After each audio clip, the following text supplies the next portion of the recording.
duty takes up a fair portion of the Bhagavad Gita, a fair portion of the discussion, although the Bhagavad Gita deals primarily with various subject matters.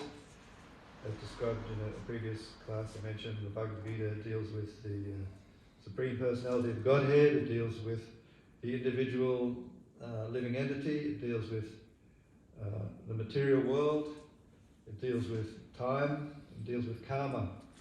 And amongst all these major overriding factors, there are many other instructions in the Bhagavad Gita, and one of them is duty, both material and spiritual. And I just had a quick perusal of the index under the word duty, how often Krishna speaks of it. So to give you a clearer understanding of material and spiritual duties, I'm going to read some of the translations by Krishna. These are all words that Lord Krishna himself spoke in regard to duty in this Bhagavad Gita, and more. There are many more as well. These are some of them. So Krishna is speaking, considering your specific duty as a Kshatriya. A Kshatriya, for those who don't know, is a protector. He is in society, government, administration, kings. Kshatriyas means to give protection, actually. So they are the protective people in society. So considering your specific duty as a Kshatriya, you should know that there is no better engagement for you than fighting on religious principles. So there is no need for hesitation. Krishna is speaking to Arjuna. Arjuna is a Kshatriya, Krishna is the Supreme Personality of Godhead. So the Supreme Personality of Godhead is giving a Kshatriya instructions. But these instructions are relevant, some of these instructions are relevant to Arjuna personally, some of them are relevant to Kshatriyas in general, and some of them are relevant to all of us as individuals. So here's some more. So we're talking about duties, remember. If, however, you do not fight this religious war, then you will certainly incur sins for neglecting your duties, and thus lose your reputation as a fighter.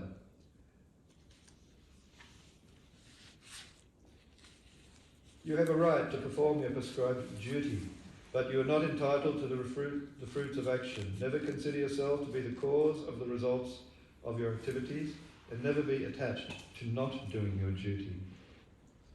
Be steadfast in yoga, O Arjuna. Perform your duty, and abandon all attachment to success or failure. Such evenness of mind is called yoga.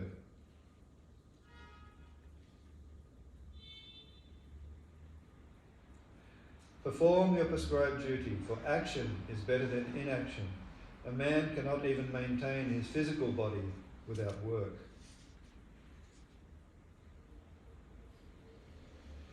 Work done as a sacrifice for Vishnu, Krishna, has to be performed. Otherwise, work binds one to the material world.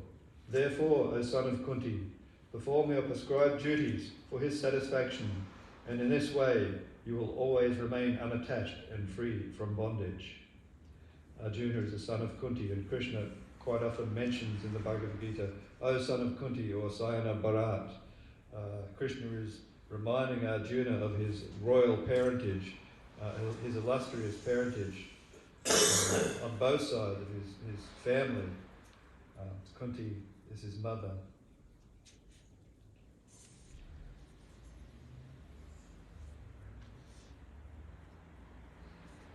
A person of illustrious parentage should be willing to live up to their name and the name of their parents.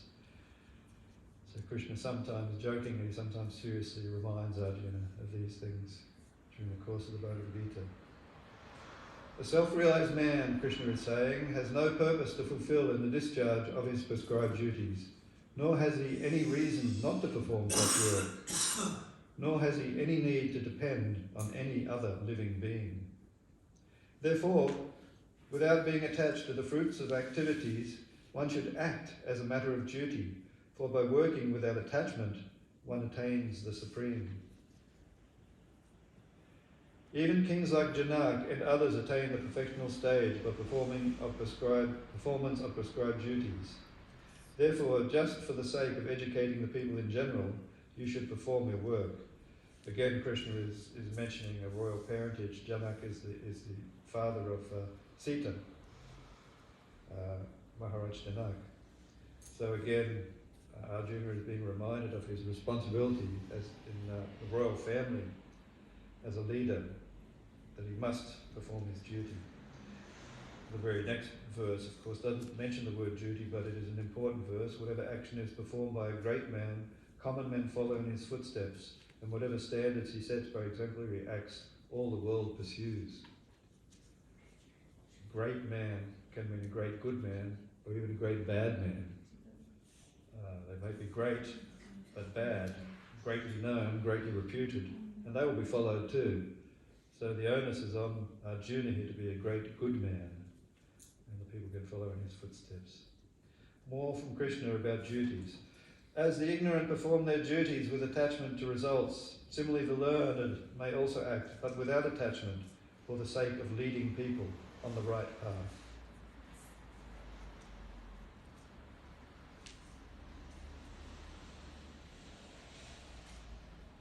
Bewildered by the modes of material nature, the ignorant fully engage themselves in material activities and become attached, but the wise should not unsettle them, although these duties are inferior due to the performer's lack of knowledge. So again, Krishna is describing sometimes ultimate duty, sometimes relative duties. They're all important. Relative duties are important on the progressive steps toward Krishna conscious. Ultimate duties are the goal, prayojana, the realized goal of activity.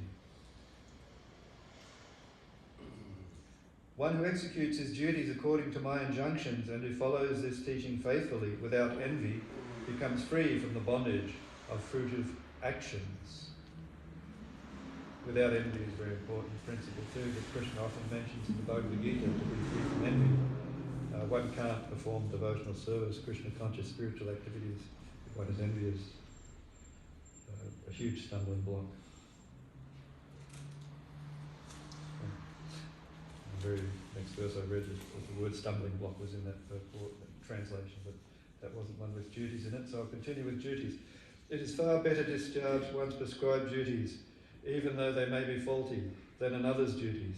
Destruction in the course of performing one's own duty is better than engaging in another's duties, for to follow another's path is dangerous. That's the verse we're reading today. All the liberated souls in ancient times acted with this understanding and so attained liberation. Therefore, as the ancients, you should perform your duty in this divine consciousness.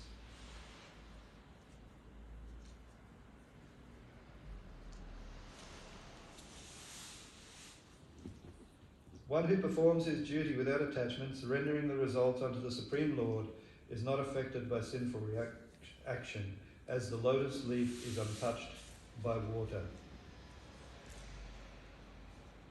Some of these principles are repeated. They seem similar, but that's because repetition of a good thing is good. For people to blather on and repeat things that are mundane and insignificant is bad, but to repeat something that's important and good in order to get it locked into people's heads, especially in this day and age when our minds are so fickle and flickering, intelligence is flickering, it's good. Repetition of a good thing is useful. Therefore, Arjuna, you should always think of me in the form of Krishna and at the same time carry out your prescribed duty of fighting. With your activities dedicated to me and your mind and intelligence fixed on me, you will attain me without doubt.